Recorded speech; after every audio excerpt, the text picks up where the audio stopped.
amanillah. Maka kamu bakalan mendapat keamanan dari Allah, perlindungan dari Allah.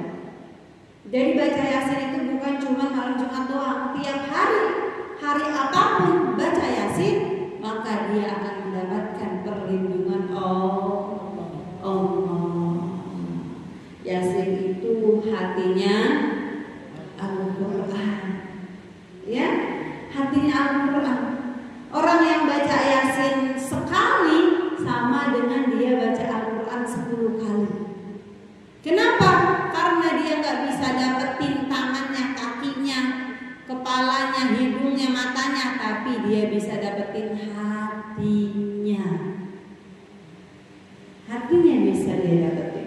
Maka ibu-ibu yang nggak bisa, aduh neng saya kalau sekarang belajar baca Al-Quran alif fathah A, alif kasroh I, dengan ibu-ibu udah nggak bisa belajar begitu, udah lupa. Kadang ada ja sama ha sama kho tuker mulu. Ja dikata kho, ha dikata ja dikata ha, tuker mulu bacanya. Ya, udah nggak bisa dah. Kalau baca dari pertama dari alif lam mim dari Al-Baqarah sampai tamat kayaknya udah kagak bisa dan neng dah. Tapi saya sering ngaji, yang sering dibaca Yasin. Walaupun saya kagak bisa huruf-hurufnya, tapi saya apa? Ada kan yang begitu, Bu? Ada. Gak apa-apa. Baca deh tuh Yasin, ya. Tapi jangan sengaja aja. Ini mah masih bisa belajar. Dia kalau mau belajar, udahlah baca Yasin aja, kan kata ustazah sekali baca Yasin pahalanya kayak 10 kali baca Quran. Akhirnya gak mau belajar baca Quran. Jangan juga. Kalau masih bisa tetap harus belajar. Ya, itulah Yasin. Dan Yasin ini kalau kita bacakan kepada jenazah orang-orang yang mati, diperintahkan oleh Rasulullah SAW. Iqra'aha ala mautakum. Kamu kalau ada orang yang meninggal, bacalah surah Yasin.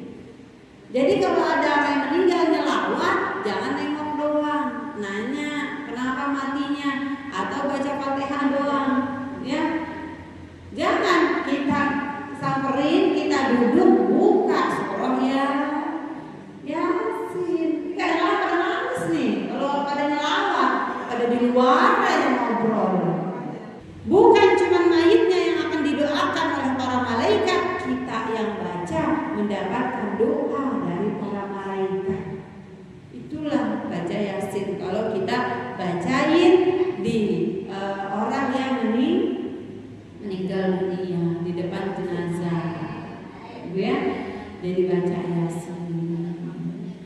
Dan juga kalau kita baca Yasinnya, ini kan orang meninggal, ini orangnya udah dalam kuburan nih. Ini kan ziarah-ziarah nih, ziarah baca Yasin. Jangan semuanya tahlil, baca Yasinnya. Kenapa? Karena Yasin ketika dibacakan di pemakaman, di pekuburan, kata Rasul, khaffafa anhum yawma idzin wa kana lahu bi'adadi man fiha hasanatin. Orang yang baca Yasin di pemakaman, seketika itu juga orang-orang yang ada di dalam kuburan itu diringankan azabnya. Cing, baba, engkong, suami kita, anak kita ziarah ke makamnya, kita baca Yasin. Tuh dia yang lagi di dalam kubur, yang mungkin lagi disiksa sama Allah, yang mungkin lagi dapat azab, itu diringankan azabnya karena dengar suara kita baca Yasin. Begitu juga makam-makam yang ada di samping-sampingnya, Bu. Bukan cuma makam yang kita ziarahin doang, makam bapak kita, bukan. Samping makam bapak kita, sampingnya lagi samping, bahkan seluruh kuburan yang ada di tempat itu, kalau seluruh makam yang ada di Kober gitu, kita baca Yasin semuanya, makam itu dosa-dosanya, siksanya diringankan oleh Allah Subhanahu wa taala gara-gara kita baca Yasin. Tuh, bisa nolongin orang yang lagi ada di dalam kubur. Ya, semua loh kata Nabi.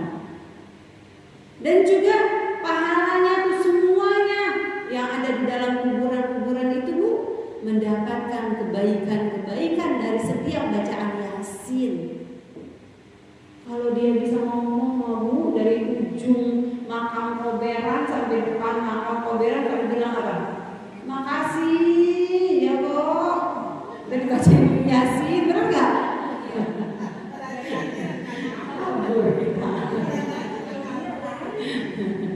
Ya, kagak bisa bilang makasih aja tuh.